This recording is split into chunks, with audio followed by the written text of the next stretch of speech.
Module 6, number 2, practice problem on page 215. A 15 kilogram sign hangs from the ceiling by 2 strings as pictured below.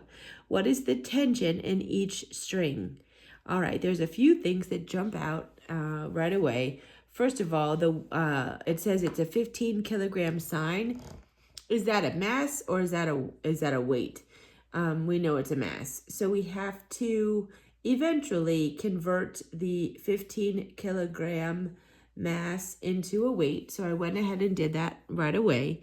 Weight is mass times gravity. So 15 kilograms times 9.8 meters per second squared is 147 newtons, but we can only have two significant figures, so we have 150 newtons. All right. Now, we always want to start with the force diagram. So what are the forces acting on that sign? We have obviously the weight of 150 newtons pulling it down. Then we have 2 strings pulling the opposite direction at an angle of 40 degrees with respect from this axis and 25 degrees with respect from this axis. We should know by now that we're going to have to do something with that before we can really use that angle. Okay, so what we need to do is now we need to split these vectors up into their components. So I broke T1 into its x and y component, I broke T2 into its x and y component, and I broke the weight up into its x and y component. Now we have to sum the forces in each dimension, and don't forget, are they equal to 0 or not? They are. And why is that? It's really because the picture is balanced. It's at rest. It's not moving up or down or left or right.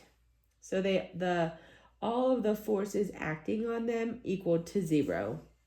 So when we do that, we get in the x dimension, I took the x components and set that equal to 0 and determined that T1 equals 1.18 times T2. That really didn't give us that much information because we have 2 variables with 1 equation. So then I jumped to the y dimension and I did the same thing. I took the components of the y dimension, set it to 0, and I was able to find out that T2 equals 130 newtons.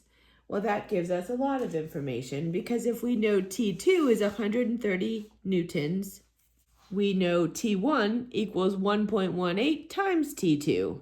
So by substituting 130 newtons into T2, we now know that T1 is 150 newtons.